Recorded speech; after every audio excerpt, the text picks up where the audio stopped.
Thanks once again to the Study Centre for bringing this together and hosting it. And good day, morning, evening, or whatever, as appropriate for all of you good people. And I'm here, I'm Ajahn Sujato. I'm here on the land of the Barramadigal people of the Darug Nation. And we pay respects to their elders, past, present, and emerging.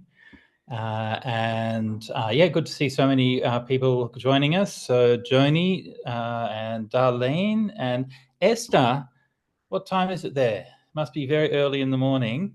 So that's dedication. Good to see you. Gillian, just down the road. And so anyway, today we're going to be looking at the third of the series of the third of four suttas, looking at the Buddha's teachings as a dialectical response. And we saw the first one we looked at was the Dhaniya Sutta with the wealthy rancher Dhaniya. And then last week we looked at the Vata Sutta, a sort of classic sort of beginner's sutta, giving some of the basic teachings of Buddhism, but also with an interesting dialogue with the Brahmin there that uncovered some different layers. So today, I know some people said that there's been a lot of content and a lot of learning. So I guess we're in a glass half full situation right now, because this week there's going to be a much longer sutta with much more dense information that you're going to have to pay attention to. But relative to next week, it's going to be a doddle. So depending, it's going to glass half full situation. You know what they say? Pessimists say glass half full. Optimist says glass half empty. An engineer says you need a smaller glass. So anyway, moving along. Okay, so let's have a look at the Asalayana Sutta. And I will screen share. And I don't think I'm going to read through the whole sutta this time because it's a bit long. I'm not sure if the discussion will actually reach the end of the sutta. We'll see how we go. So I won't try to rush it too much, but I will try to cover at least most of the points of interest. All right, the Asalayana Sutta with Asalayana. So I have heard at one time the Buddha was staying near Savatthi in Jeta's Grove and Anathapindika's monastery. At that time, around 500 Brahmins from abroad were residing in Savatthi on some business. Then those Brahmins thought, this ascetic Gautama advocates purification for all four classes. Who is capable of debating with him about this? Now, at that time, the Brahmin student Asalayana was residing in Savatthi. He was young, tonsured, and 16 years old. He'd mastered the three Vedas, together with their vocabularies, ritual, phonology, and etymology, and the Testament as fifth. He knew philology and grammar and was well versed in cosmology and the marks of a great man. And those Brahmins thought, this Asalayana is capable of debating with the ascetic Gautama about this. So they approached Asalayana and said to him, this ascetic Gautama advocates purification for all four classes. Please, Mr. Asalayana, debate with the ascetic Gautama about this. When they said this, Asalayana said to them, they say ascetic Gautama is a speaker of principle, a Dhammavadi, but speakers of principle are hard to debate. I'm not capable of debating with the ascetic Gautama about this. For a second time, they urged him to debate with the Buddha, saying, for you have lived as a wanderer. For a second time, Asalayana refused. And for a third time, they advocated, saying, you've lived as a wanderer, don't admit defeat before going into battle. When they said this, Asalayana said to them, clearly, gentlemen, I am not getting through to you when they say ascetic Gautama is a speaker of principle, but speakers of principle are hard to debate. I'm not capable of debating with the ascetic Gautama about this. Nevertheless, I shall go at your bidding. Okay, so this is the introductory passage.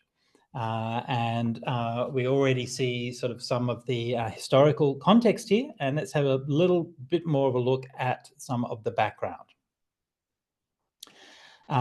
First, let's discuss a little bit about who this Brahmin student Asalayana was. Now, Asalayana is one of the sort of Brahmanical clans or Brahmanical lineages. But what we can see here is that this is more than just a random person called Asalayana. We have a few details. He's a talented Brahmin student. He's considered to be good in debate. And he spent time as a wanderer, and he's living in Kosala. And in fact, we can identify from Brahmanical texts another Asalayana who fits those details. And he's known as Kaushalya Asvalayana, and he's mentioned in the Prashna Upanishad. And he himself was probably grandson of the Ashvala of Videha, who debated Yajnavalkya in another one of the Upanishads, in the Brihadaranyaka Upanishad.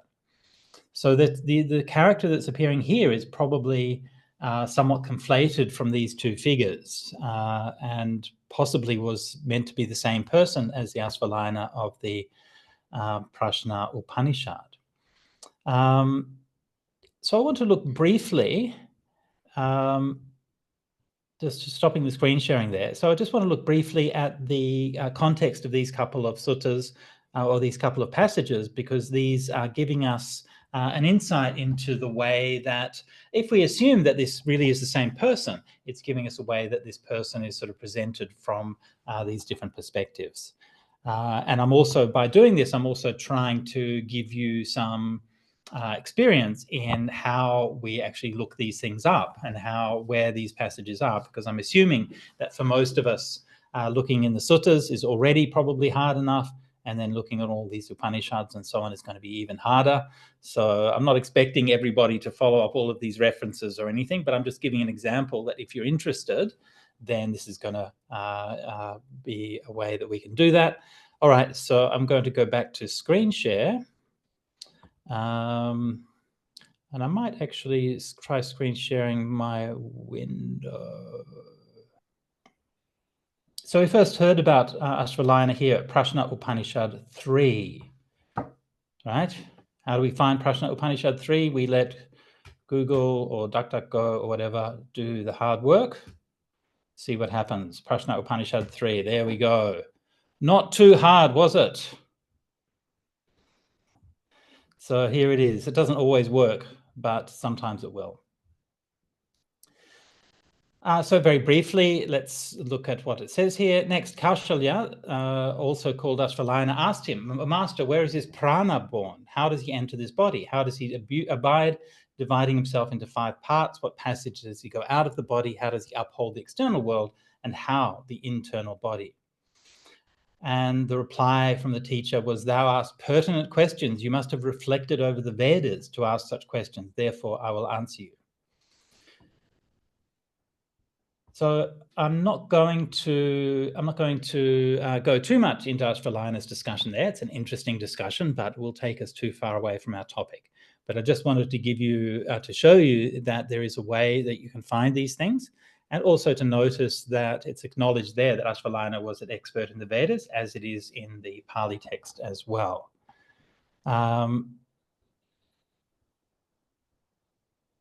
In another one of the Prashna Upanishad verses, Prashna Upanishad 1.2, Ashvalayana was asked to live another year practicing tapas, brahmacharya, and faith. In other words, to live another year devoted to the spiritual life.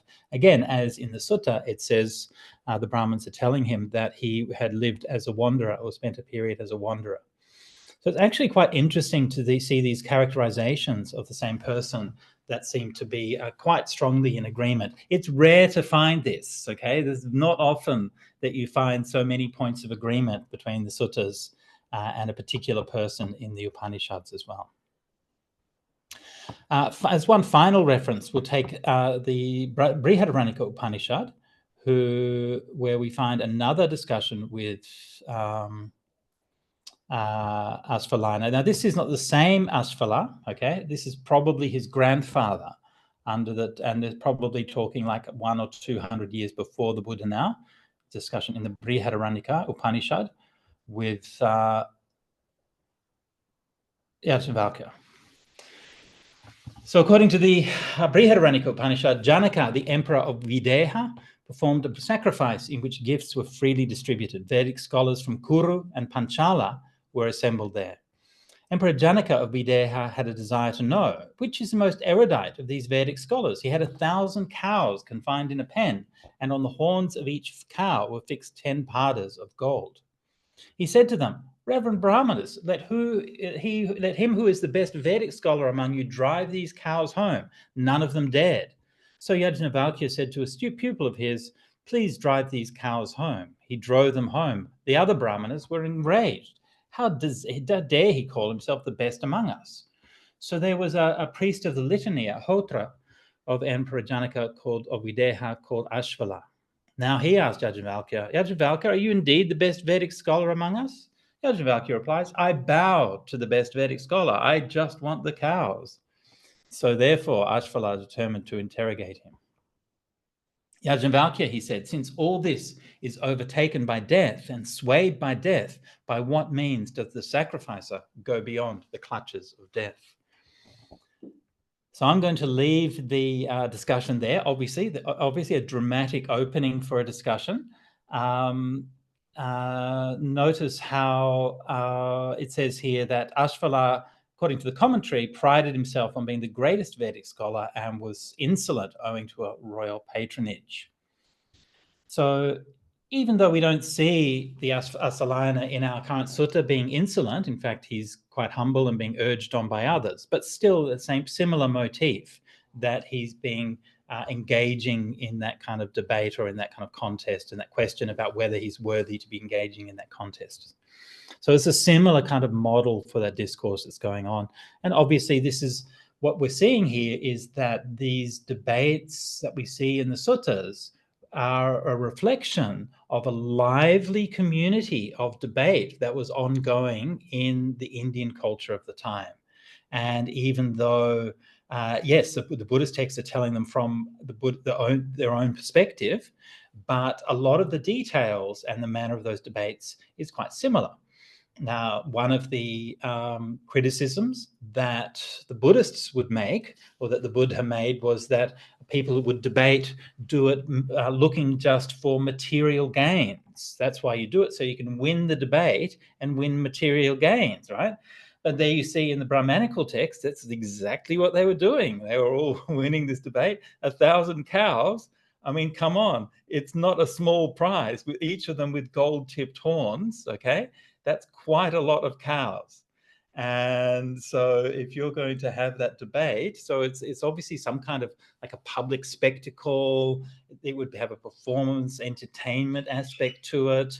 But then if you look at the way that the debate is carried on, it's also carried on in quite a dignified and manner. So they're actually kind of engaging with each other and so on. They're not just name calling and these kinds of things. So this is giving some background to that culture of debate, which we're seeing raised at the beginning of the Asalayana Sutta. Just letting you know that I'm just checking the chat. So if you have any questions as we go along, just please pop them in the chat and I will try to get to them. Oh, by the way, also I should have mentioned this before. If you please just introduce yourself on the chat if you want to, and just sort of say hi to everyone. And that's nice anyway, because we are all alone and lonely in this big wide world. So it's nice to meet some friends and say good day. So anyway, all right, good. So that's, so far we have the setup for the debate. And now the topic of the debate itself. So let us just briefly screen share again. So then Asalayana, together with a large group of Brahmins, went to the Buddha and exchanged greetings with him. When the greetings and polite conversation were over, he sat down to one side and said to the Buddha, "Mr. Gautama, the Brahmins say only Brahmins are the best caste, other classes are inferior. Only Brahmins are the light class, other classes are dark. Only Brahmins are purified, not others. Only Brahmins are Brahma's true-born sons, born from his mouth, born of Brahma, created by Brahma, heirs of Brahma. What do you say about this?" Okay, so let's talk about a little bit about what's going on here. So the first thing is obviously Asalayana is referencing the system of 4 classes, which were very prominent at that Buddhist time: the Brahmins, Kshatriyas, Vaishyas, and Sudras, which I translate as Brahmins. I think I leave untranslated. Kshatriyas as aristocrats, Wes's, how do I trade Wes's? I think merchants, farmers, I can't even remember now. Merchants. Sorry? Merchants and businessmen, Vaishyas. Yeah. Merchants and businessmen, yeah, Vesas. I'm not sure if I translated as merchant these days. Yeah, but business people mostly, they still do that. Peasant. Yeah, in translated as peasant, and I'm aware that in the later texts they're translated as merchants or business people, and that's how it evolved. But I think at the time in the Bay, they mostly corresponded to what in the West would have been considered to be peasants, and the Sudras are menials. So that's how I actually changed my translation of that. Not that's why I was uncertain. I think I changed my translation not long ago, because again, these things, they do change over time. Okay. Now, you might notice that in my translation there, I translate these as classes rather than castes. And I'm just going to say a little bit about the history of the caste system in India, which is very complex, and still obviously affects people today. So in the oldest Indian texts, that is in the Rig Veda, you hardly find any mention of a caste system. Right? So we're now talking like 500 years or more before the Buddha. Couple of allusions and so on, but not really anything except in one verse. So there's one of the late portions of the Rig Veda which introduces the notion of caste and introduces the 4 classes, which we find in a similar way that we find there. And that was obviously very prominent through the literature of the Brahmanas and into the time of the Buddha and down to the present day. But that division into 4 classes is a fairly broad social division. And we can see a bit later on in this sutta some of the complexities and the ramifications of that. The notion of caste in India today is an intersection between that 4-fold system, which you call the Varna system, and the system what we call jatis. And the jatis is a much more diverse splitting of society, mostly based on livelihood groups. So like one group might be the carpenters, and one group might be the cobblers, and one group might be the fishermen, and so on and so forth. And that system of jatis, it seems, didn't really exist in the time of the Buddha.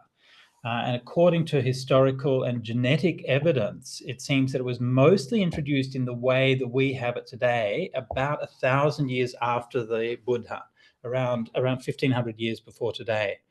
And that was the result of some major genetic study that was done not long ago, and which corresponds with various historical details at the time. The particular emperor at the time introduced it as an actual imperial edict. So that's not to say that the caste system was just kind of invented at that time. Obviously, these things last for a long time.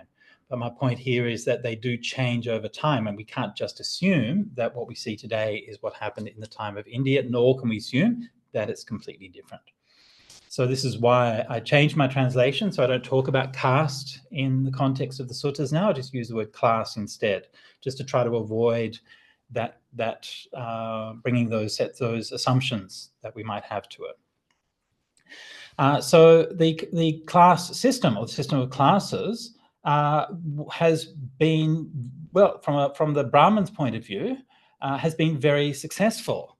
And I think it's important for us to have some understanding of this, because not only does it affect the immediate context of the Buddha and the people he was talking to, obviously it also affects massively Indian society and Indian culture to this day.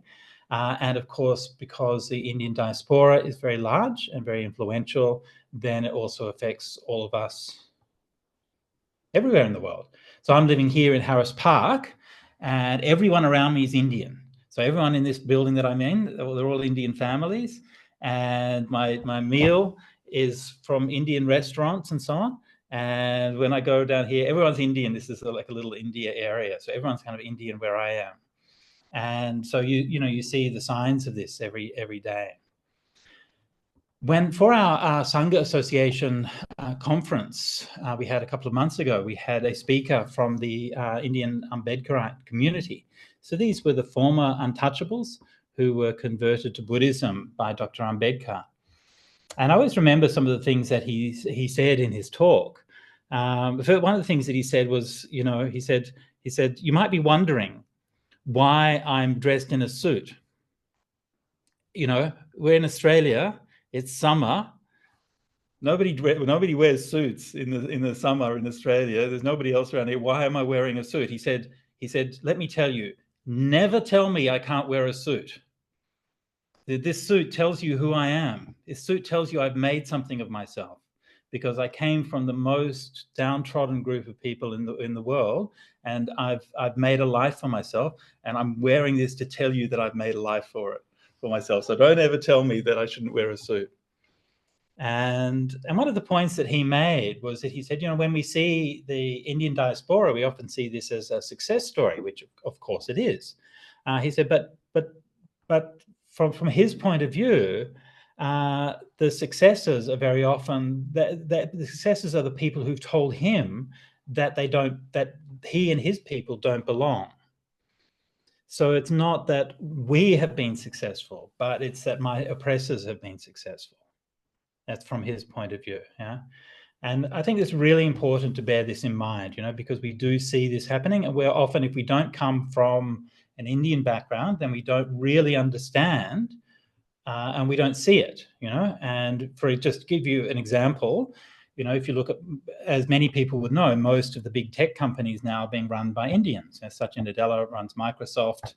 There's Arvind Krishnan, I think, runs IBM, Adobe, Google. Even the Prime Minister of England, all Indians. So, you know, a migrant success story, right? I mean, good on them for doing that hard work. All Brahmins, right? All of them Brahmins. So this privilege, which has been asserted as Brahmanical privilege from that time, is still in operation today. And it doesn't mean that they haven't worked hard. It doesn't mean that they haven't earned their place, but it does mean that they got to go to a good school and they got a good education and they met the right people. So I think it's really important for us to bear in mind that these structures and these privileges, which we see at a particular historical and cultural junction in the suttas, but they are still having an impact today. Okay.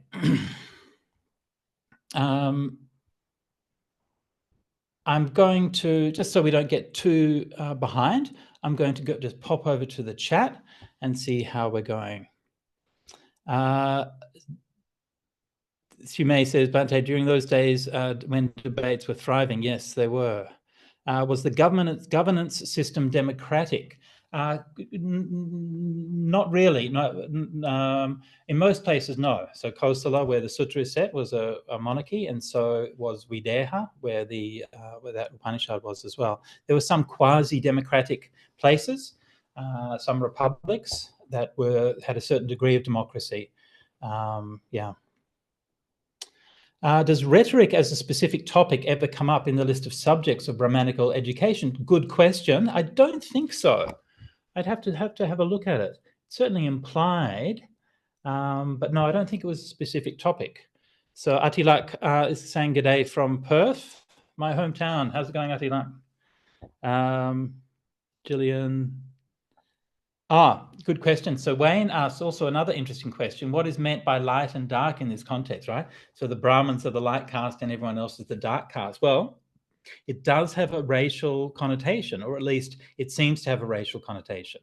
And you can see that in suttas like the Digha Nikaya number 3, the Ambata Sutta, where there's a child born who's said to be Kanhai, said to be black, and clearly is meant to be like the color of his skin.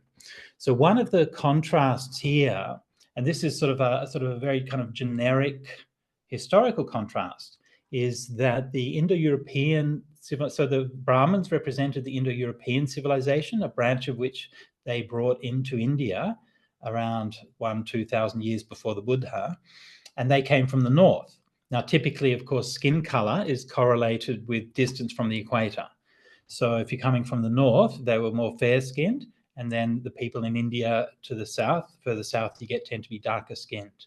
And so there is that tendency, that sense that maybe the Aryan people, insofar as it was a racial term, which it wasn't, by this time it wasn't really, but it still kind of had a bit of that connotation, were more fair-skinned. and the locals were maybe dark-skinned. But we will see this come up again during the discourse as well. So it's an interesting to consider the degree to which that was the case, because that's not like a static situation or anything, because all of these cultures were changing as well. So Gillian mentioned the demo of linking to the relevant Upanishadic text was neat, but I don't recall it. Gillian, I was simply highlighting the reference and Googling it. That's it. And Google was good, and DuckDuckGo also works, is good enough to give me the actual reference. And Wisdom Lib is the website you want. When you're looking for references, it's great. Vadha asks, hi Bhante, do you have any thoughts on the use of Brahma as the name for the personal deity in the suttas as opposed to the other names more common in the Brahmanas and early Upanishads?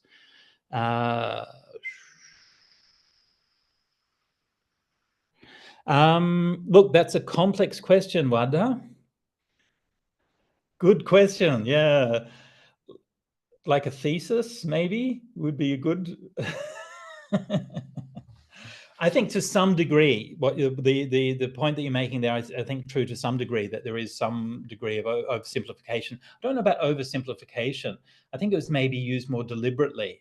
I think maybe it's used as a kind of rhetorical, like almost undermining of the Brahmanical pretensions. Like you guys say that you're talking about this abstract notion of divinity, but really when it comes down to it, you're really just thinking like somebody who believes in God, you know? And so there's I think that there's a kind of a rhetorical perspective which is being adopted in the Buddhist text rather than just being reductive. Yeah. So Vandana comes from a so-called low caste and college professor in California. Vandana, sadhu, sadhu, sadhu. Good on you. Congratulations. And Atilak is Ananda. Oh, right, Ananda, of course. Wisdom Lib is the one you want to go for, and they do give some pop-ups asking for donations. If you can give Wisdom Lib, if you can find some, if you can find it in your bank account to give him a donation, the whole website's run by one guy in Belgium. So if you can help him out, he really appreciates it. Okay. Where was I? Oh, yes. Let's go back to the sutta. So the Buddha says, what do you think, Asalayana? Suppose an aristocrat were to kill living creatures, steal, commit sexual misconduct, use speech that's false, divisive, harsh, or nonsensical, and to be covetous, malicious, with wrong view. When their body breaks up after death, they'd be reborn in a place of loss, a bad place, the underworld or hell. Would this happen only to an aristocrat and not to a Brahmin? Or suppose a peasant or a menial were to act in the same way. Would that result befall only a peasant or a menial and not to a Brahmin? No, Mr. Gautama. If they acted the same way, the same result would befall an aristocrat, a Brahmin, a peasant, or a menial. And Asalayana still maintains his belief. And similarly, if they refrained from those bad actions, would they go to a good destiny? Would they go to heaven? Yes, from any caste. But Asalayana still maintains his belief. He's not doing a great job of debating here, but more just sticking to his guns. Then it switches to developing the meditation on metta. Would anybody be capable of doing the meditation on metta? Yes, they would. What about bathing and washing the dirt off? Would anybody be able to do that from any of the four classes? Yes, they would. Or would they be able to make a fire? And yes, anybody from the different classes would be able to make a fire as well. So these topics are very specifically chosen to relate to some of the central Brahmanical doctrines or ideas. The first one is the Brahma Viharas, which of course is originated as contemplation on the qualities of divinity. And so this is a meditation which is found within Buddhism, but also we find the Brahma Viharas within Brahmanism as well, and also within Jainism as well. So it's a pan-Indian meditation on the four Brahma Viharas. The second one on bathing, of course, recalls the ritual bathing to wash away sin, which we looked at in the Vata Sutta last week. And finally, the discussion of fire recalls the worship of Agni on the fire altar. So the Buddha is saying that, well, anyone can light a fire. It doesn't have to be just a Brahmin who's doing that. And we discussed the Agni fire worship in the first discussion on the Dhanya Sutta. And not just the four castes, but would anybody from these supposed outcast groups be able to do that? From the family of corpse workers, hunters, bamboo workers, chariot makers, or scavengers. They could take a stick made from a dog's drinking trough, or a pig's trough, or a dustbin, or a castor oil wood. They could light a fire and produce heat. So not only are the people regarded as being the lowest in society, but also the wood that's regarded in the lowest in society, but still they can make fire. So this is and remember, fire, of course, is Agni. It is divinity. It's the most present example of divinity among us, and yet can be produced regardless of who you are or what you use to make it. So just a couple of notes on these terms here. So the Pali terms Chandala, Nesada, Vena, Ratakara, Pukusa, Sapadana, sorry, Pukusa, right, that's it. Yes. So most of these, actually probably shouldn't say all of them, but most of them are probably originally Aboriginal or native tribes who lived on the outskirts of the civilized or Aryan communities at the time. So the Chandalas seem to be corpse workers and are equated as corpse workers in a number of instances. And there's a fascinating story which is found, and I give two references there to the bone washing ceremony, and it's also discussed in one of the Jataka stories, which seems to be an instance where the local Chandala or Aboriginal community were performing their ritual as an entertainment for passers-by in the city. And this is very kind of this was a very kind of tricky one to work out. It took quite a lot of research and so on to try to figure it out. But the anthropologically, it seems that there was a ritual when somebody died, that their corpse would be buried, and that then when the corpse had been decomposed, that it would be exhumed, and the bones would be then washed, and then a ceremony performed to do the second burial ceremony. And these kinds of rituals have been observed among certain of the tribes in India and elsewhere. Corpse workers, hunters, of course, bamboo workers, chariot makers, and scavengers. So many or most of them would have been descended from local tribespeople. Okay. So Asvalina still maintains his belief. The Buddha goes on. What do you think, Asvalina? Suppose an aristocrat boy was to sleep with a Brahmin girl and they had a child. Would that child be called an aristocrat after the father or a Brahmin after the mother? No, they could be called either. What do you think, Asvalina? Suppose a Brahmin boy was to sleep with an aristocrat girl and they had a child. Would the child be called an aristocrat after the mother or a Brahmin after the father?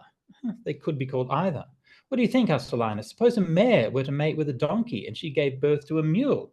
Would that mule be called a horse after the mother or a donkey after the father? It's a mule, as it is a crossbreed. I see the difference in this case, but not in the previous cases. So here, the Buddha's sort of questioning, somewhat inconclusively, I have to say, about these sort of rules of inheritance and intercaste marriages and so on. Of course, these questions are ridiculously complicated because no matter how people try to control who marries who and who's going to, bed whom and where all the purity of lineages and families and all of that stuff, but the reality is that, well,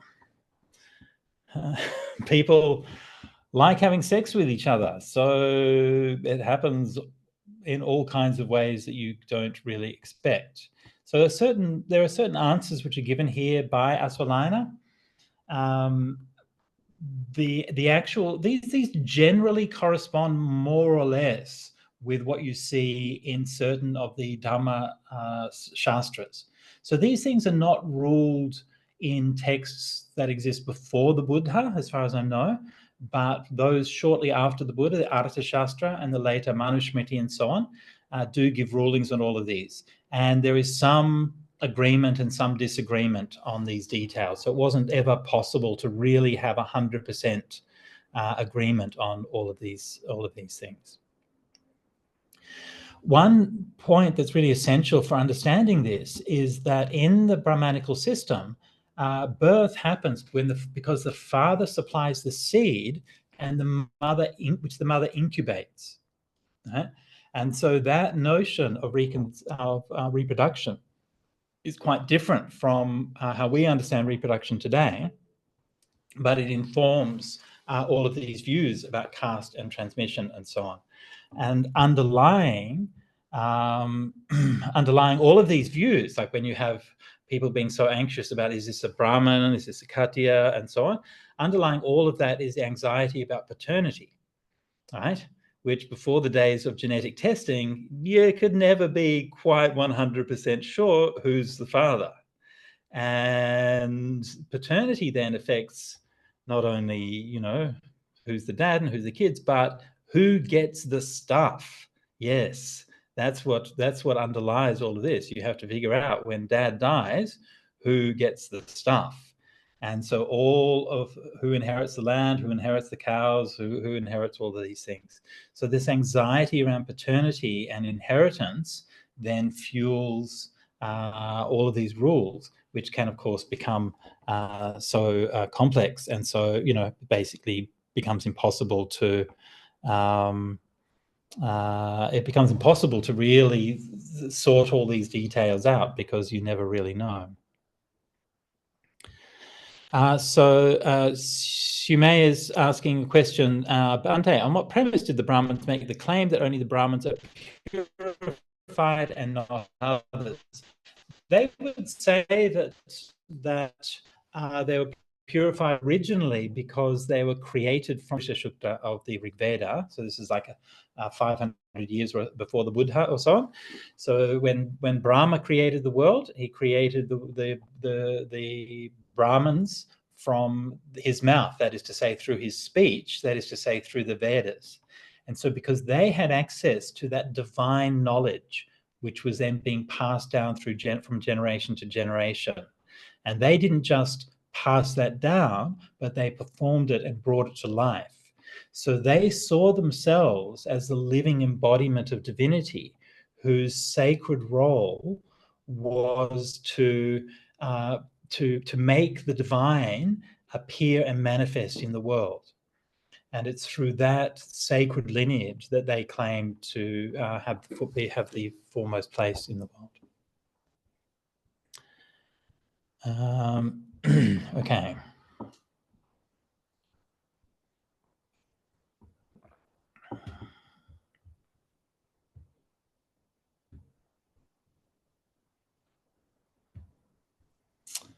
All right.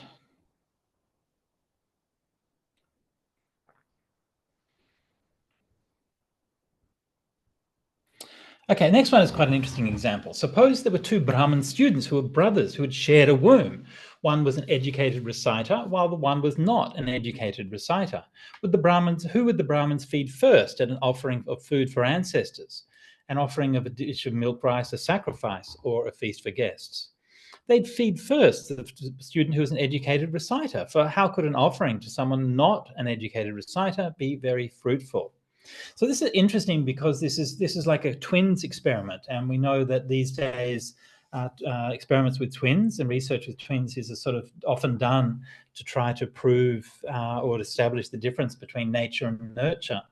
If people are genetically identical, but their upbringing is different. And that's exactly the case that we have here. And this may well be the world's first example of a twins experiment, even if it's only a thought experiment. But imagining everything else is the same, but one is educated. Moving along, the second example, suppose there are two Brahmin students who are brothers who had shared a womb, one with an educated reciter but was unethical, of bad character, while the other was not an educated reciter but was ethical and of good character. Who would the Brahmins feed first? They'd first feed the student who was not an educated reciter but was ethical and of good character, for how could an offering to someone who was unethical and of bad character be very fruitful? Okay, so this again is classically showing the Buddha's rhetorical method, right? And I think I've remarked on this before, but just to give another example, and just in this particular case, first we take the pair of twins who are brothers. One they're differentiated because one can recite and one cannot. So the Buddha is then taking Salayana's ground, right? So he's reaching out to him and he's talking. This is something. This is what the Brahmins acknowledge is the value of reciting. So we'll get him to agree to this one case, and then we'll switch it to talk about the ethics. And so this way we're going to challenge his ground. Yeah, that's the technique the Buddha used. Constantly used this kind of technique. Okay, reaching out and finding the common ground to start with, and then going deeper and then challenging that. You know, I read a kind of really interesting remark. It really struck me the other day. It was actually a quote from a writer who I don't really know much about, but Bettina Arndt, who apparently I'm just looking at now as a psychologist and Australian writer, but don't really. But somebody quoted from her, and she said something like, she says that she was talking about loneliness.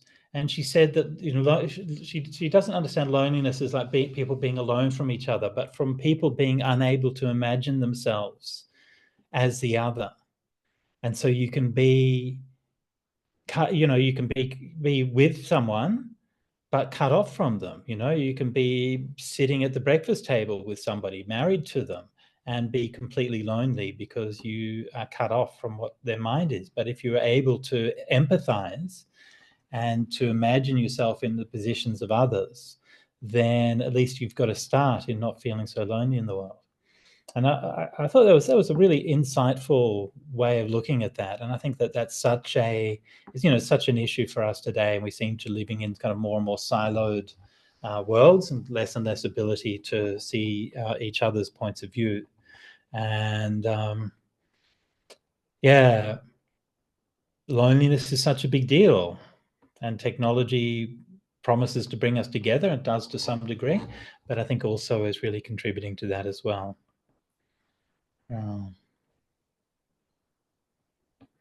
Anyway.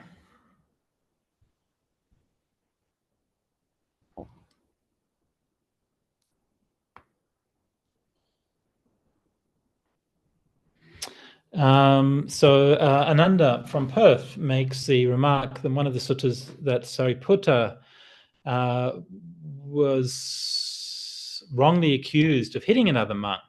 That's right, yeah, and was said to enter into the village like a chandala. That's correct, yeah. So there's one sutta. So basically, when as a monk, then we adopt that attitude that we're going to be like a chandala, going to be like the lowest of the outcast, literally a corpse worker. In fact, these robes are taken from corpses as rag robes. Yeah. So yes, so typically there's been that sort of massive sort of social construct that has really kept a lot of the lower castes down, and to some extent, then that's changed and has been changing. But yeah, there's a long way to go. I mentioned before about the Ambedkar Buddhist community, and here in Sydney we have a very lively Ambedkarite community, and they're good friends of ours and good friends of the Buddhist community. And just amazing to me to see that that here they are, working their jobs in IT or whatever, and bringing up their families. And what has been really remarkable over the last nearly 70 years, is that if you look at all of the social indicators for those communities, the healthcare outcomes, maternity outcomes, education outcomes, all of those things have just grown and grown and grown for the Ambedkarite community since their conversion to Buddhism. And my dear friend Venerable Yeshe, who's worked in the Dalit community in Maharashtra for many years, told me that the thing that's so hard for outsiders to understand is that it's not that people are impoverished or that they are discriminated against or that they don't have anything and that they don't have any opportunities. These are not the things that keep people down. What keep them down is having the knowledge that God wants it to be that way, that that's how the world should be, and that it's wrong for the world to be any other way. And that is what really just removes any kind of hope or any possibility of change. Okay, let us return to, and that's what they get from Buddhism, right? Converting to Buddhism, then they're told, you can do it. Your karma is your action. You can change, make a better world for yourself. All right, so the Buddha now says to Asalayana, firstly, you relied on birth, and then you switched to education, and then you switched to abstemious behavior. Tapas, or ethics in this case. Now you've come round to believing purification for the four classes, just as I advocate. When he said this, Asalayana sat silent, dismayed, shoulders drooping, downcast, depressed, with nothing to say. Poor Asalayana. He didn't even want to go there. And the Buddha just kept on going anyway. Knowing this, the Buddha said to him, okay, so now we have the final parable, which also is a lot of the ideas before, but within a narrative frame, which tells the story of some ancient seers or ancient rishis of the past. And so this particular discourse has a lot that I think is really interesting from both Dharma point of view, but also from a historical and spiritual point of view. So the Buddha begins, once upon a time, Asalayana, 7 Brahmin seers settled in leaf huts in a wilderness region. They had okay, so first of all, who are these 7 Brahmin seers? Right, so these, of course, are in Sanskrit, what's called the Sapta Rishi, who are renowned sages throughout the whole Vedic tradition. And the Vedic lineages are attributed to these 7 Brahmin seers. So they're basically regarded as the founders of the Brahmanical tradition. And the basic idea of the rishi or the seer was somebody who, in a sense, could envision, or today we might say to transmit or to channel the word of God into the spoken word. So in other words, they composed the Vedas, which were the knowledge of the Brahma speaking through them.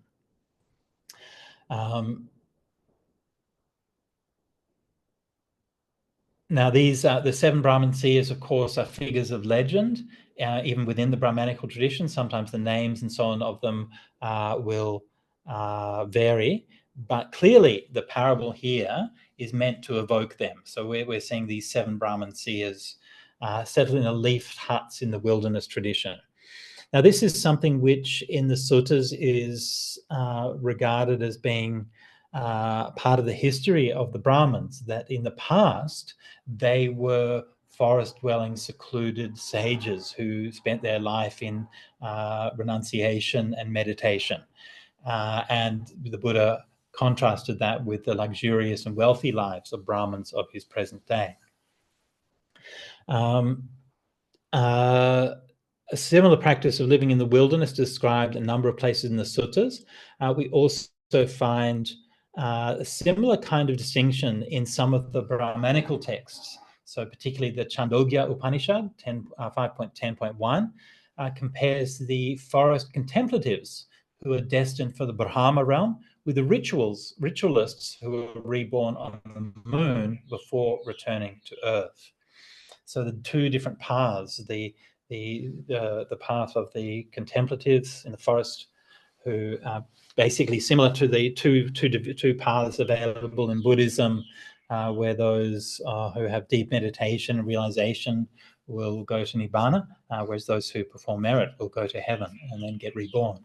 So it's a similar kind of distinction that you find here in the Upanishads. So the seven Brahman seers had the following harmful misconception. Only Brahmins are the best caste, other castes are inferior. Only Brahmins are the light class, other classes are last. Only Brahmins are purified, not others. Only Brahmins are Brahma's pure-born sons, born from his mouth, born of Brahma, created by Brahma, heirs of Brahma. Now, what this passage is doing, the sutta passage is doing, is it's ascribing this doctrine to a particular group of people at a particular time. In other words, that this isn't just like a timeless, that's the way it is, always has been, and always must be, but it was introduced by some people for a reason. And we go on to then hear more about what happened when that took place.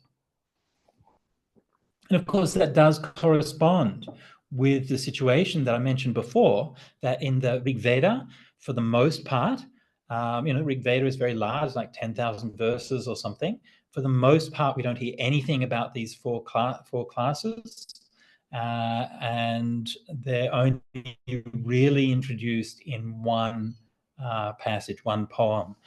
So this actually corresponds quite well to what the sutta is saying here.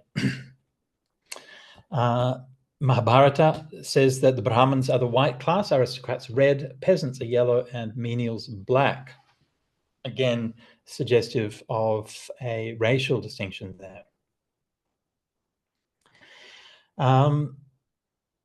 Okay, so then the seer Devala the Dark heard about this. So this is Asita Devala. Asita Devala is a very fascinating character. It's probably meant to be the legendary seer known as Asita or Devala, son of Kashyapa, who composed some verses in the Rig Veda. They don't seem to have much in common with this but the name. But by this time, Asita Devala was more or less a kind of a legendary sage of the past. And he's an example of what I call the dark hermit archetype, erupting within Brahmanical traditions to subvert from within, relying on his mysterious power of otherness. And there are a number of examples like this. We find Asita Ganhasiri or Kala Devala from Sutta Nipata 3.11. This is the story of the Buddha's birth and the sage Asita who came to visit him after his birth. Kanha, who appears in Digha Nikaya number 3. That's the Ambatta Sutta. Now, Kanha in Pali is Krishna in Sanskrit. And there are enough similarities in those stories to establish that this is indeed connected with the Krishna who's known from later legend. Kanha Dipayana and Sama are other examples. So these all have names that mean dark or black in some way. And they all have this kind of similar kind of idea that they somehow they're not like outside the Brahmanical tradition as such, but they're still somehow outsiders, or they still somehow disturb the natural order, especially when it comes to things like caste and lineage and so on.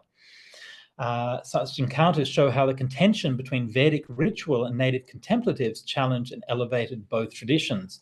In this way, they invert the stereotype of Brahmanical colorism, paving the way for the ascension of the dark god Krishna. So you can see here that just a little bit above, right, the Brahmins are saying other classes are dark, right? The best caste, and the word for dark, that's abbreviated there. The word for dark is kanha, pretty sure. Is that right? Let me just double check.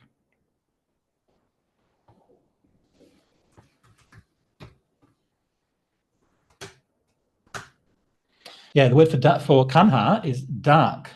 The word for dark is kanha or Krishna. And then we're seeing down here that Devala the Dark also has a name from Asita, meaning the dark one as well.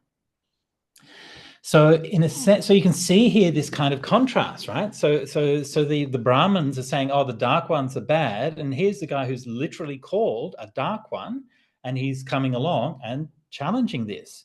And so this probably represents, so historians believe that because the Vedic tradition is a ritualistic tradition, and it's often believed that the contemplative side of Indian religion came from people who were there before the Indo-Europeans arrived. And so this is why it's associated with the shamanical or outsider religions associated often with the south of India. So this is the dark hermit archetype. And you can see here a sort of typical idea of what happens when you have these dark hermits coming along. So we have our 7 Brahmin sages who are happily in their leaf huts, declaring that they are the best and everybody else is worse. Then Asita Devala did up his hair and beard, dressed in magenta robes. Fancy, right? Put on his boots, grasped a golden staff, and appeared in the courtyard of the 7 Brahmin seers. Wow. Okay, let's just take a moment to appreciate this. I mean, the dramatics of this, right? I mean, he's going all out to make an impression, right? So his hair and beard, magenta robes, boots, golden staff, and then comes along. Okay, so his behavior that we see is he's deliberately being provocative or disrespectful, right? He wants to get a rise out of these guys. He wanders around the yard saying, where, oh, where have those Brahmin seers gone? Where, oh, where have those Brahmin seers gone? Okay, so doing this, of course, this is like a two-handed question, right? Because on the one hand, he's saying, well, I can't see them in the courtyard. Have they gone to their huts? Just a simple question. But he's also kind of saying that the rishis or the sages are with us no longer, that those people who we thought were our guides and the ones who were full of wisdom, we can't find them anymore. The seers have gone. Then those Brahmin seers said, who's this wandering about in our courtyard like a village lout? Let's curse him. So they cursed Devala the Dark. Be ashes, low life, basma vasalahohi. Be ashes, low life, basma vasalahohi. But the more the seers cursed him, the more attractive, good looking, and lovely Devala the Dark became. Then the Brahmin seers said, our fervor is in vain, our tapas is in vain, our spiritual path is fruitless. For when we used to curse someone to become ashes, ashes they became. But the more we curse this one, the more attractive, good looking, and lovely he becomes. At which Asita replied, gentlemen, your fervor is not in vain. Your spiritual path is not fruitless. Please let go of your malevolence towards me. We let go of our malevolence towards you, but who are you, sir? Have you ever heard of the seer, Devala the Dark? Yes, yes, sir. I am he, sir. So then they approached Devala and bowed to him. So the whole thing of curses is definitely a very real thing. There's lots of curses in Brahmanical literature, especially in the Atharva Veda.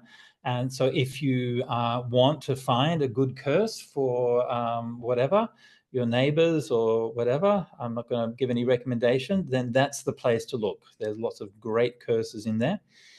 But of course, the Atharva Veda is also kind of quasi, a little bit outside the mainstream, like usually in the Rig Veda, the main Brahmanical text has a much more elevated tone and is much more about invoking God and lifting oneself up to God and so on, rather than doing lots of curses. There's a few curses here and there. Anyway, basma vasalahohi, be ashes. Okay.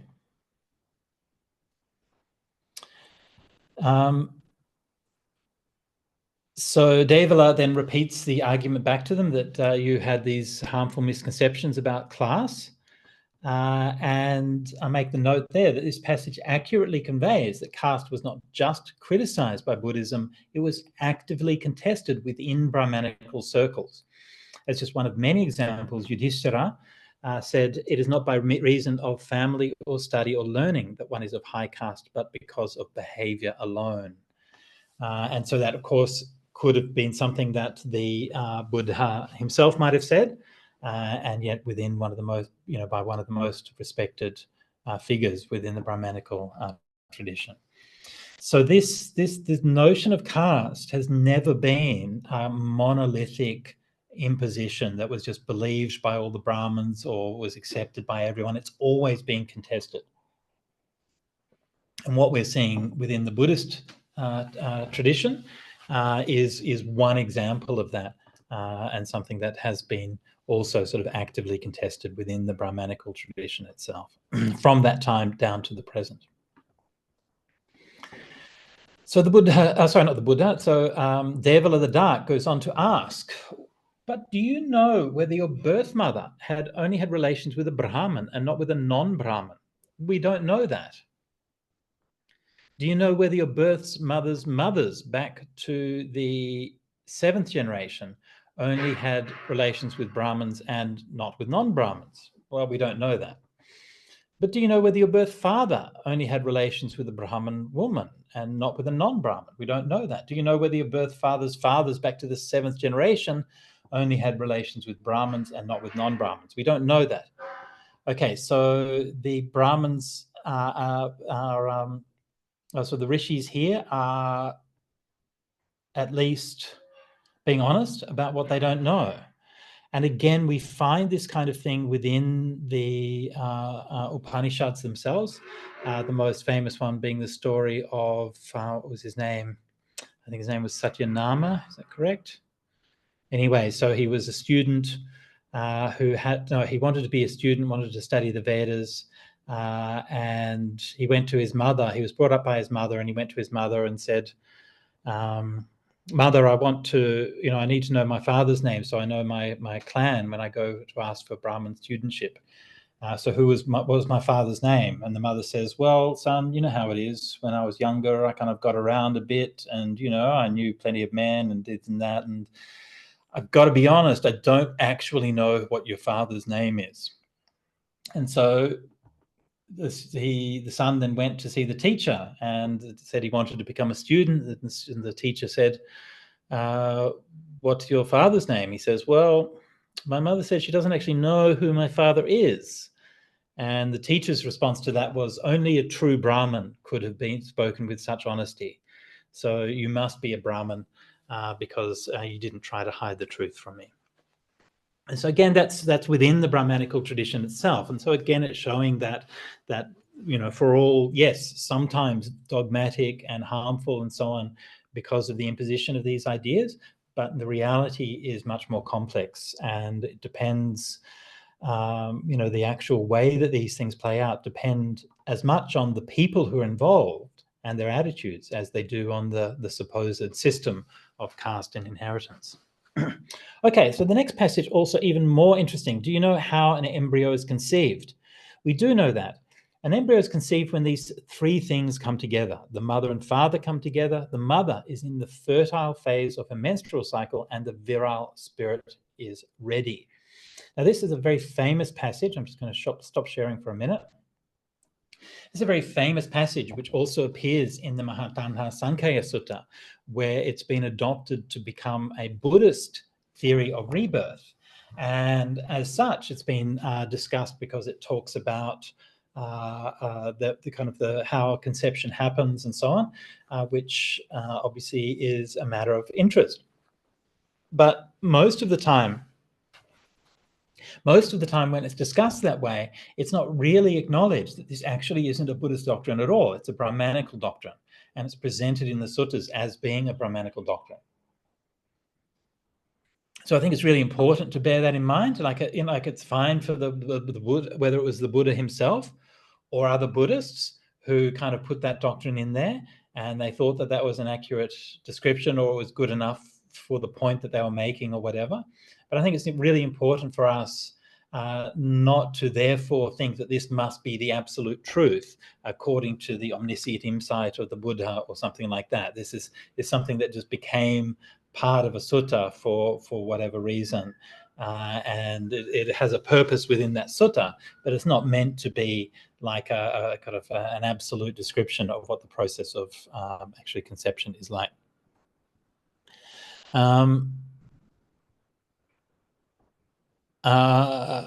Let me just continue back with screen sharing this. Okay.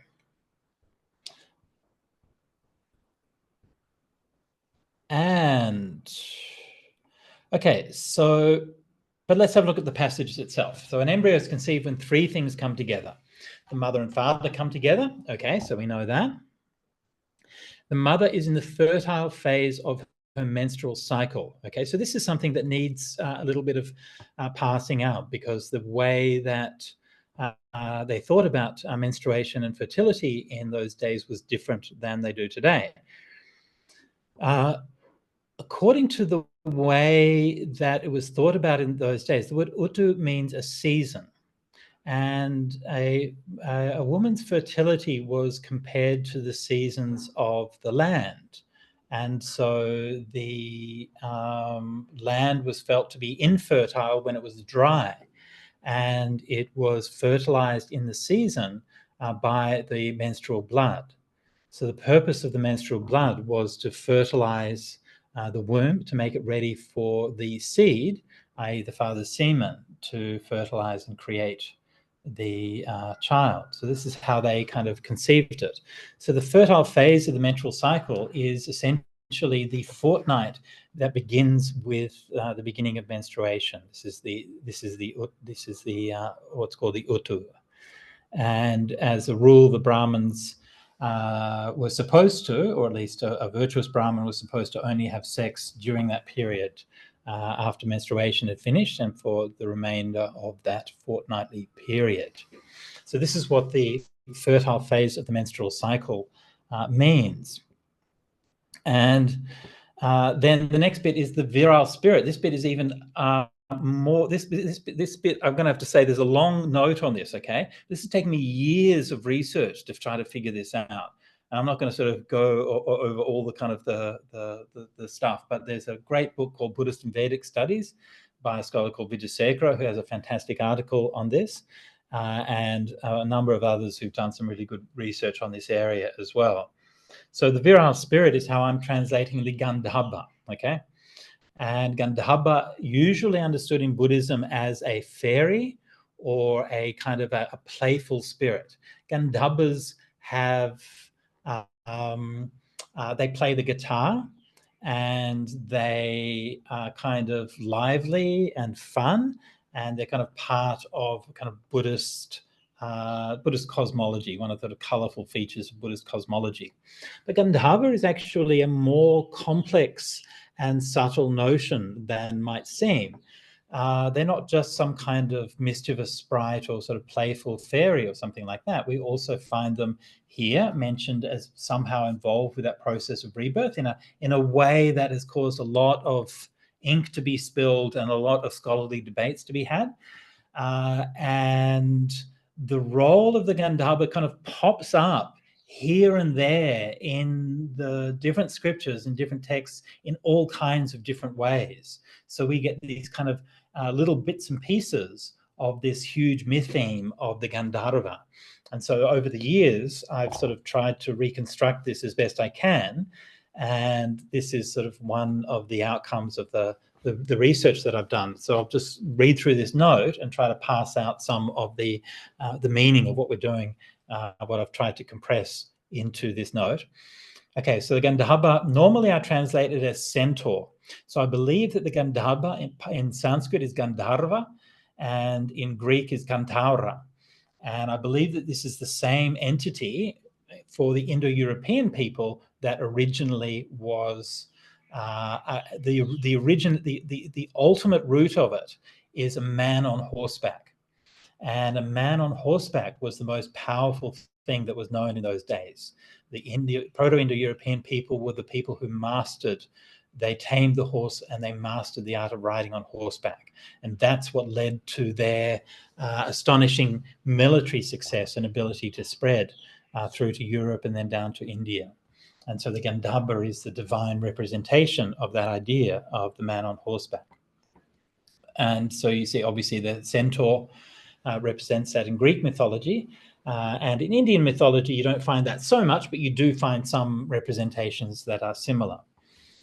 So normally I translate Gandhabba as a centaur for that reason. Now, in a literal sense, as the commentary explains here, the Gandhabba is the being to be reborn, which is quite correct. But that doesn't tell us why we use the word Gandhabba here. Like, what's the sense of it? Like, why is this particular word used to describe about it in that way? So Gandhabba represents the element of male sexuality in procreation. Okay, so notice that in that discussion we had before, three things come together. The mother and father come together. Okay, so sexual intercourse. Mother's in the fertile phase of a menstrual cycle. Fine. And then, but what is the dad contributing, right? And it seems to be a bit of an absence. I mean, yes, the mother and father are coming together, but there seems to be more mother in there and less father. And so that's because the father is represented by the Gandhabba. So the Gandhabba is called the father, begetter, and kinsman, by whose knowledge one becomes the father's father. It's all from the Atharva Veda. He is said to guard or steal, or actually be, the vitalizing liquid soma, who is extracted on an altar as semen is extracted in the vagina. So this sexualization of the ritual is not just left implicit.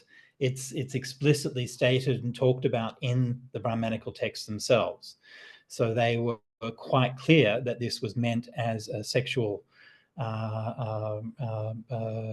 that there was a parallel between the practice of the ritual and the liquid soma on the ritual with the semen. And in fact, Brihadaranyaka gives a variety of different kinds of sex magic for having children of certain kinds or not having children, and so on. He thus lies within the waters, the Gandharva lies within the waters or within the womb. And it seems that now so far so straightforward, okay? So we have a divine principle, hopefully so straightforward. We have a divine principle, a Gandharva, that represents the element of male potency and sexuality, and whose semen is being referred to here as the vital essence or the vital spirit. Remember that we already noted that the semen is where the child comes from. Rather than union of a semen and egg. Now, it seems that since semen is a man's essence, now here it gets very twisted, all right, and quite dark. It seems that semen is a man's essence, the seed of past lovers, curses against whom are helpfully provided in the Brihadaranyaka Upanishad, remains in the womb. Okay? So the seed of past lovers remains in the womb. This is why the Gandharva possesses women, and unless placated with proper worship, might become a quote-unquote hairy one who devours embryos. And that passage in the Atharva Veda is extremely colorful and quite horrifying. So please don't read that unless you want to, unless you like horror movies and stuff, because it is quite horrifying. So to guard against such risks in the rites of marriage and procreation, the Gandharva king Vishvavasa, a playboy and deadbeat father, is asked to rise up out of the woman and find his pleasures with another so that the husband may father the child. So there's this kind of sense that the past lovers of a woman, the semen of their lovers stays within the woman and possess her. And they have to be removed ritually in the marriage ceremony so that she can be ready to give birth to a child. Otherwise, we wouldn't know who the child was, right? To come back to the topic that we have here. It could be from one of the other lovers that the woman has had. So that's a very complex conception of the Gandharva, and quite, how do I put this? Quite sort of challenging for our kind of notions about how any of this takes place. But this is kind of my sort of research has sort of led me down rather tortuous paths to sort of try to understand actually what it's getting at when it's talking about this thing. So in a general sense, when it talks about the Gandharva being present, what it means is that the previous masculine energies having been taken out or exercised through the marriage ceremony, then the father's seed is ready for the to give birth to a son, hopefully, or maybe a daughter if you're unlucky. I'm only kidding. Right, from a Brahmanical perspective, they usually wanted sons. Although in the Brihadaranyaka Upanishad, it does talk about how to have daughters as well, if you want to have daughters. Then the text goes on to ask. So I should share again. Text goes on to ask.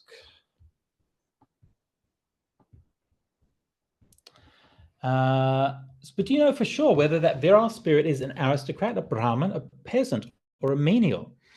So in the Chandogya Upanishad, we already alluded to this earlier, but it details the paths of the fathers after death. They follow a winding path to the moon Soma, only to return as rain, to grow as plants, be eaten, ultimately to be emitted as semen, thus determining the caste of the child. It seems from this passage, however, that this doctrine, convincing as it may seem, was not sufficient to lay male anxiety over paternity. Indeed, the very baroqueness of these conceptions show the doctrinal and ritual lengths required to fix paternity. So this was the rather sort of complex notion of rebirth, which was discussed in that Chandogya Upanishad. So then they admit that they don't know that. Devala the Dark then says, in that case, sirs, don't you know what you are? And they replied, in that case, sir, we don't know what we are. And given that even those 7 Brahmin seers could not prevail when pursued, pressed, and grilled by the seer Devala on their own genealogy, how could you prevail now, being grilled by me on your own genealogy, when you and your tradition do not so much as pick up the last spoonful? Okay, so this is another difficult passage, but perhaps a more kind of uplifting one that we have at the end. And this one is, I believe that the commentary has misexplained this, and translators have followed the commentary, but in fact is a reference to a specific ritual. So there's a ritual called the Sakameda ritual that marks the beginning of winter. Now, for the rice offering on the first day of this ritual, a pot is set aside until the next morning, when the very last full spoon, Purna Davi, the same phrase we have here in the Pali Sutta, is scraped up with the invocation, full, O spoon, fly off and fly back to us well filled. And this ensures that present prosperity will be renewed after the barren cold season, just as life is renewed after death, or as last season's grain is sown on the field. So it's a very nice ritual, right? So you just take that last spoonful of rice. This is the last rice we're going to have for the year that's going to be grown, and over that barren period of the winter, fly off, O spoon, but fly back to us well filled. The implication is that the present-day Brahmins don't even fulfill the rites of continuity in their own tradition. Okay, so this rite is essentially a rite of continuity, that even over that barren period when the fields are lying fallow, then we will have life again in the future. So they can't even fulfill these simple rites of continuity, right? Just a few words spoken over the leftover rice in the pot. They can't even do that much. How can they insert the continuity of caste over generations? So this is a very, very highly specific and very kind of contextually rich allusion that the Buddha is making here, which speaks to the fact that he had must have had a very detailed knowledge of this particular text taught in the Shatapada Brahmana. From other allusions, we know that the Buddha, under his previous teachers, probably trained in the same tradition as the Shatapada Brahmana. Then Asalayana said, "Excellent, Master Gotama," and asked to go for refuge for life. So that's the Asalayana Sutta, and a bit of a journey, right?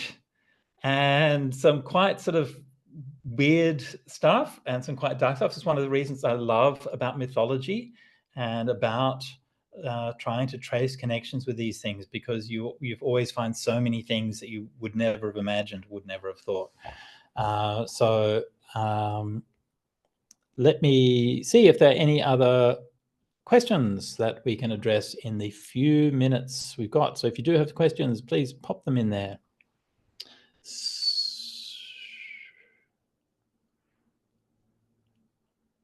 Okay. So Dana is asking a question about another translation.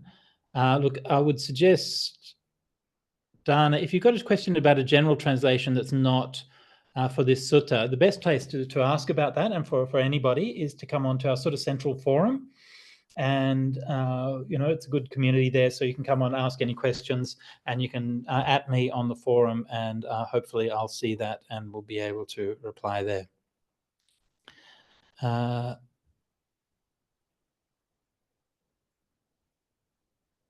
Okay, so Vadha says, Bhante, do you think there's historical truth to the motif of wilderness-dwelling ancient rishis? It doesn't seem to square with how we understand the early Vedas, composed by family men or pastoral nomads and warriors.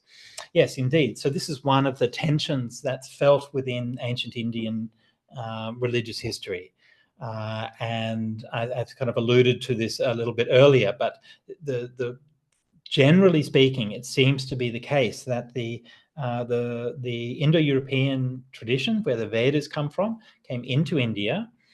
And as you say, these were family men. They were highly sophisticated. They were ritualists. They had like complex, like their religion and spirituality was very complex, and it must have represented, an equally complex in this like social organizations and things like that. And I just have to say that like the Vedas are just incredibly complex and sophisticated as pieces of literature, and to a really kind of astonishing degree. I'm currently reading the new translation by Jamieson and Brereton, and if you get the chance, highly recommend it. So their main thing, like overwhelmingly in the Rig Veda has hardly anything about caste. It also has little about animal sacrifice. Almost all of the Rig Veda is talking about the Soma worship and the Soma sacrifice. And so, as you say, then this seems to contrast with the idea of the wilderness-dwelling rishis. So it's generally understood or posited that the wilderness-dwelling rishis came from independent native Indian traditions, perhaps among the Dravidian-speaking or Munda-speaking populations of India, who were there before the Indo-Europeans arrived. Now, you can imagine that in those communities, there might have been like shaman and, knowledge holders and so on of various kinds, who had developed the local traditions of like tapas and austerities, maybe contemplative traditions and so on. Now, from those traditions evolved what we call the Shramana movement, or movements, of which the Buddhism is one. So Buddhism and Jainism and various other movements are called Shramana movements, which are outside the Brahmanical movement. So in ancient Indian texts, when they're talking about philosophers or spiritual practitioners, they always use Samanawa, Brahmanawa. Right? So the ascetics, the samanas, or the Brahmins. And these two groups are regarded as being the compound of Samana Brahmana, ascetics and Brahmins, is given as an example by Patanjali in his grammar. He said this is an example of two things which always go together and yet which are always in conflict with each other. Right? So this is a grammatical example. The Samanas and Brahmins always going together but always arguing with each other. So it seems that these two groups were originally independent, but as the Brahmins moved into India, then they interacted and then adopted many of the ideas and motifs of the local Samana traditions. So they never completely merged, but a lot of them were influenced by each other.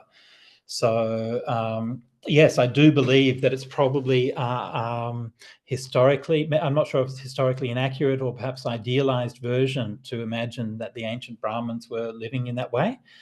But there probably were ancient sages living in that way. There might not have been Brahmins at the time. So there's a kind of conflation of those two things. But it's a complex situation. All right, fine. Yes, so Ananda mentions about Samyutta 11.22 in the Sakya Samyutta. So this is a story that Ajahn Brahm tells very often about the anger-eating monster. And of course, it's very similar to the story that we saw with Devala the Dark, where they cursed him, then the more that he became beautiful. Okay, and finally, sorry, I'm squinting because my eyesight is not so good with this text. Giordano, is it right? Giordano? Anyway, Giordano Bruno is asking the hard questions. Is this sutta more close to being authentic or made up? I don't know why you would imagine that I would know anything about this. What can I say? These are... I think there are certain details in there that definitely have the ring of authenticity to me. Specifically, the reference to the Punna Dabigaha, and at the end, the full spoon ritual. That's something that only somebody with a detailed knowledge of Brahmanical rituals would have. And that's not something you find in later Buddhist traditions. So later Buddhist traditions really didn't have that kind of detailed knowledge of Brahmanism.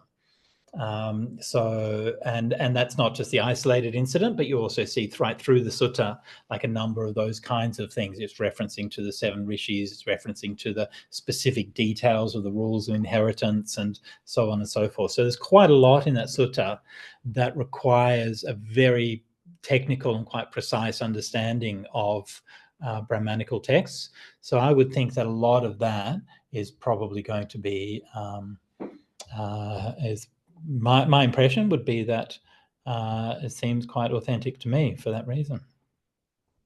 Yeah. So Atilako Ananda is asking, Bhante, would it be right to think that the Buddha would have seen that the Brahmanical belief on conception and rebirth was to be correct and therefore included in the passage in Gandhara in Majjhima 38? Look, honestly, when it comes to those details, it's really hard to say. Maybe, right? I mean, presumably someone thought so. Whether that was the Buddha or not, I couldn't really say. But, the Buddha did adopt quite a lot of Brahmanical ideas and ideas from the Jains as well. And he, whenever he adopted things, he always adopted them in a critical way. So he wouldn't just sort of mindlessly adopt things, but he would distinguish. He would say, well, I'll adopt this part or I'll leave that part aside and so on. So he would always be reflective and analytical in the way that he adopted things. So I think one of the important things to remember is that in like Majjhima 38 is not meant to be a medical text. All right, it's not giving us a kind of a biological reality or something in that kind of way. It's a text whose purpose is to teach us about dependent origination and about finding freedom from the suffering of samsara. And so this, as long as that text is sufficient to illustrate that point, then I think that's, the main point of that is that birth is conditioned. And I think that's the main point that it's trying to illustrate there. So I don't have a strong opinion about the authenticity of that particular passage as it's included in Majjhima 38, but I would think that it would be wise to not insist too much one way or the other on any particular interpretation. Yeah, I think as long as you bear in mind that the primary context, I am confident that the primary context is the Asalayana Sutta. That's where it comes from. And so as long as you remember that's imported from there, then just to bear that in mind. Okay, so a lot of issues which have been brought up today, and obviously we can't discuss them all in detail. There's plenty of links and references there. Like I said, I don't expect you to go and be reading all of these Upanishadic passages and things like that, but why not? right? I mean, there they are, good folk. I was going to say folks, but it's only one guy who at Wisdom Lib has made them all available.